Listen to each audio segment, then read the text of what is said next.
క్రీస్తునందు ప్రియమైనటువంటి దేవుని బిడ్డలారా, ఈరోజు మనము మెతుషుల కుమారుడైనటువంటి లెమకో గురించి మనం తెలుసుకుందాం. మెతుషుల సుమారు 969 సంవత్సరాలు ఈ లోకంలో బ్రతికాడు. అదేవిధంగా మెతుషులాకి లెమకో జన్మించినప్పుడు ఆ లెమకో సుమారు 777 సంవత్సరాలు బ్రతకటాన్ని మనం చూస్తూ ఉన్నాం. వీరి ఇరువురు కూడా ఫ్లడ్ రాకముందే ఈ లోకంలో చనిపోవటాన్ని మనం చూస్తూ ఉన్నాం. నోవహు కాలంలో వచ్చినటువంటి ఆ గొప్ప జల ప్రళయాన్ని కానీ మనం చూసినప్పుడు ఆ ప్రళయానికి ముందు వీళ్ళందరూ కూడా ఈ లోకాన్ని వదిలి వెళ్ళిపోవటాన్ని మనం చూస్తూ ఉన్నాం. కయ్యూను యొక్క డిసెండెంట్స్ అందరినీ చూసినట్లయితే కయ్యూను డిసెండెంట్స్లో మనము లెమకోను మనం చూసాం. ఆ లెమకోకు 2 భార్యలు ఉన్నారు. ఒక భార్య పేరు ఆదా, రెండవ భార్య పేరు జిల్లా. వీరిరువురు బిడ్డలు కూడా ఒకసారి ఆలోచన చేసినట్లయితే మనము క్లియర్గా ఒక విషయాన్ని అర్థం చేసుకోవచ్చు. ఆదాకు పుట్టినటువంటి కుమారులలో ఒక కుమారుడు యూబాల్, ఒక కుమారుడు జుబాల్. వీరిరువురు కూడా 2 ప్రత్యేకతలు కలిగి ఉన్నారు. ఒకరేమో ద బెస్ట్ మ్యూజిషియన్గా పిలువబడ్డారు. ఫ్లూటు, అదేవిధంగా సితారా, స్ట్రింగ్ ఇన్స్ట్రుమెంట్స్ ప్లే చేయడాన్ని మనం చూసాం. అదేవిధంగా మరి మనము జిల్లాకు పుట్టినటువంటి కుమారుని కానీ మనం చూసినట్లయితే తబుల్ ఖైను. ఈయన ఇత్తడి ద్వారా, ఇనుము ద్వారా ఈయన అనేకమైనటువంటి పనిముట్లు తయారు చేయడాన్ని మనం చూసాం. అంటే ఇక్కడ మనం తెలుసుకోవాల్సింది ఏంటంటే కయ్యూను ట్రీ నుండి, అంటే కయ్యూను డిసెండెంట్స్ నుంచి మనం చూసినట్లయితే వీళ్ళందరూ కూడా వారి సొంత ఆలోచన చొప్పున ఎదగటాన్నే మనం చూసాం. దేవునితో నడిచినటువంటి వారుగా మనం ఎక్కడ కూడా చూడలేదు. మొట్టమొదటి కయ్యూను కుమారుడైనటువంటి ఏనోకు కయ్యూను పట్టణాన్ని కట్టడాన్ని మనం చూస్తూ ఉన్నాం. ఆ తర్వాత వ్యవసాయము, ఆ తర్వాత అంటే సెల్ఫిష్గానే మనం చూస్తూ ఉన్నాం. వారికి దేవుడు లేడు, వారు మేము అని అనుకుంటున్నారు.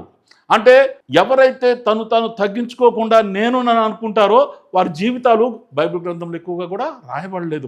పాత నిబంధన కాలంలో కయ్యూను యొక్క చరిత్ర చూసినట్లయితే మనకు ఆ కయ్యూను యొక్క డిసెండెంట్స్ అందరిలో కూడా మనకు ఏమీ కనపడలా. కానీ సేతు జనరేషన్కి వచ్చేలోపటికి సేతు జనరేషన్లో మొట్టమొదట ప్రార్థన చేయటం జరిగింది. రెండవదిగా మనం చూసినప్పుడు ఆయన యొక్క బిడ్డలు అందరూ కూడా దేవుని యందు ఎదగటాన్ని మనం చూస్తున్నాం.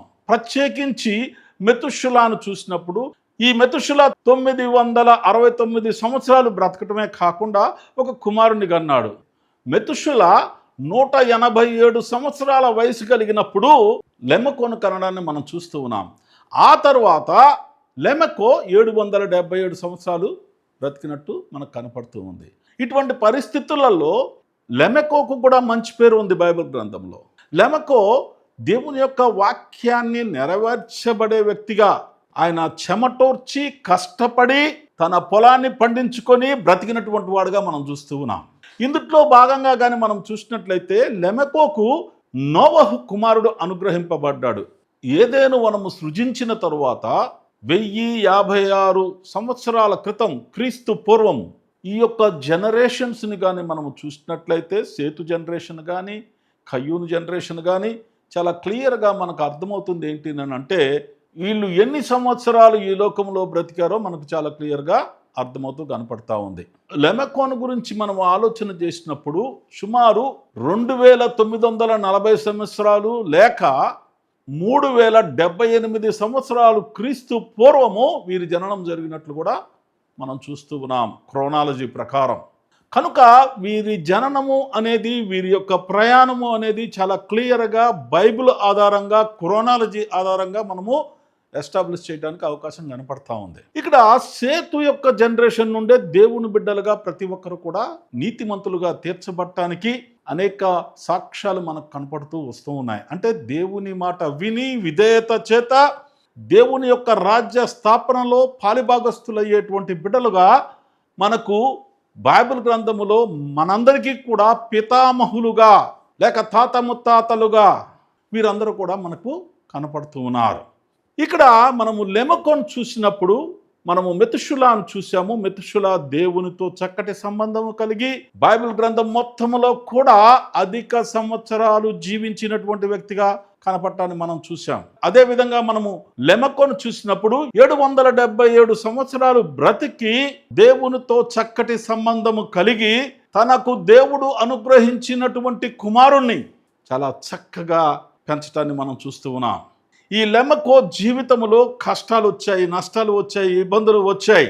అప్పుడున్నటువంటి పరిస్థితులలో దేవుడు ఒక గొప్ప నిర్ణయం తీసుకొని ఒక ప్రళయాన్ని సృష్టించడానికి కారణం ఏంటంటే ఆ ప్రజలంతా కూడా పాపములో ఉండటం, దేవునికి వ్యతిరేకంగా జీవించడం, ఆ ప్రజలందరూ దేవుణ్ణి తెలుసుకోకుండా నా ప్రాణమా తినుము తాగుము సుఖించుము అనేటువంటి ఒక జీవితాన్ని జీవించటం, వీటిల్లో బ్రతకటాన్ని మనం చూసాం. దీని ద్వారా మనకు అర్థమవుతుంది ఏమిటంటే దేవుడు ఈ జనాన్ని చూసి విసిగిపోయాడు.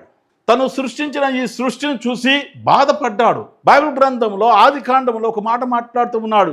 ఈ నరులను సృజించినందుకు ఆయన చింతించాడంట.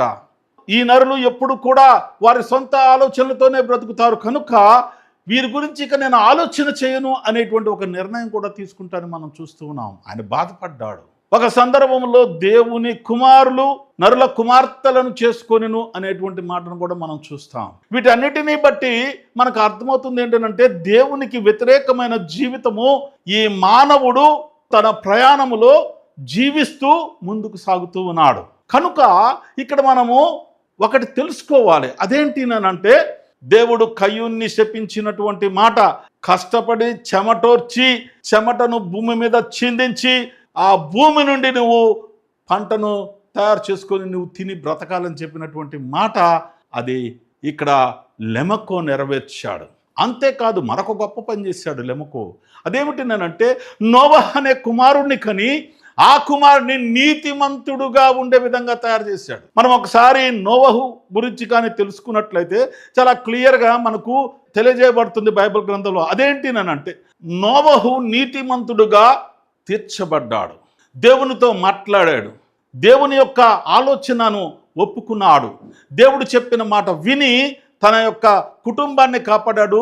అక్కడ ఉన్నటువంటి పక్షి జంతు జల చరములన్నింటినీ కూడా కాపాడినటువంటి విధానాన్ని మనం చూస్తూ ఉన్నాం. దీన్ని బట్టి మనకు చాలా క్లియర్గా కొన్ని విషయాలు అర్థమవుతూ ఉన్నాయి.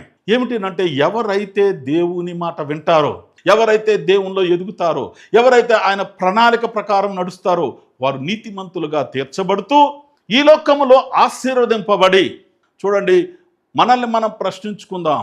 నోవహే కానీ బ్రతకకపోతే, ఆ ప్రళయము నుండి నోవహు కుటుంబము కాపాడబడకపోతే మనం వచ్చేవాళ్ళమా? There is no chance. మనము ఈ లోకంలోనికి వచ్చామంటే మొదటి కారణం ఏమిటంటే నోవహు. దేవుని యొక్క కృప నీతిమంతుడైనటువంటి లెమకో కొడుకు నోవహు మీద ఉంది కనుక ఆ నోవహు దేవుని చేత ఎన్నుకోబడి నీతిమంతుడిగా తీర్చబడి తను సృష్టిస్తున్నటువంటి ఆ జల ప్రళయము నుండి కాపాడబడి తన యొక్క కుమారుల ద్వారా ఈ లోకములో మళ్ళీ సృష్టిని ప్రారంభించడాన్ని మనం చూస్తున్నామనంటే ఇది చాలా చాలా చాలా గొప్ప విషయంగా మనం భావించాలి. Because we are the descendants of the Noah. నోవహు తరపున కానీ మనం ముందుకు వెళ్ళినట్లయితే సేతు ఆదాము కుమారుడుగా దేవుని యొక్క జనరేషన్ నుండి వచ్చినటువంటి వారుగా మనం చూస్తూ ఉన్నాం. కనుక క్రోనాలజీ చూసినప్పటికీ బైబిల్ గ్రంథంలో ఉన్నటువంటి అనేక విషయాలు మనం తెలుసుకున్నప్పటికీ ఏజ్ ప్రకారము సంవత్సరాలు ప్రతి ఒక్కటి కూడా చూస్తూ ఉండగా అర్థమవుతుంది ఏమిటి అంటే మనమందరము కూడా ఆది నుండి చివరి వరకు దేవుని చేత ఆశీర్వదింపబడి మనము నడిచేవారముగా ఉంటూ ఉన్నాం. మరి ఆ ఆశీర్వాదాలు పొందుతూ ఉన్నామా? ఇంతమందిని జలప్రలయంలో దేవుడు చంపేశాడు కదా, మరి నోవహును ఎందుకు బతికించాడో మీకు తెలుసా? నోవహు బ్రతకడానికి కారణం మీకు తెలుసా? లెమెకో తన బిడ్డను ఏ విధంగా పెంచాడో మీకు తెలుసా? లెమెకో తన బిడ్డను పెంచిన విధానాన్ని బట్టి, దేవునితో ఉన్న సహవాసాన్ని బట్టి, లెమెకో కష్టపడిన విధానాన్ని బట్టి, తన యొక్క పంటను కాచుకునే విధానాన్ని బట్టి నోవహు చక్కగా పెరగబడ్డాడు. ఆ నోవహు జనరేషన్లో మనం ఉన్నాం. కనుక ప్రియమైన దేవుని సంగమా, ఇంకా అనేకమైన సత్యాలు మీరు తెలుసుకోవాలనుకుంటే మా Jacob leaders international faith mission మీరు చూడండి, సబ్స్క్రైబ్ చేసుకోనండి. అదేవిధంగా మీరు లైక్ చేయండి, ఇతరులకు షేర్ చేయండి. తద్వారా మీరు కూడా సువార్త పరిచర్యలో పాలిభాగస్తులు కావాలని మిమ్మల్ని అందరినీ ప్రభువు నామం పేరట కోరుతూ ముగిస్తున్నాను. May God bless you all.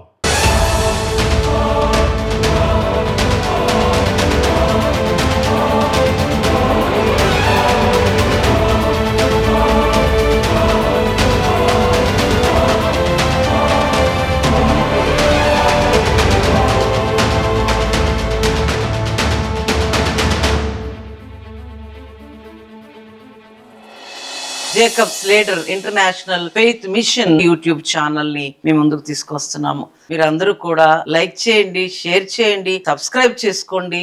దేవుడి మాటలు దీవించును గాక. ఆమేన్.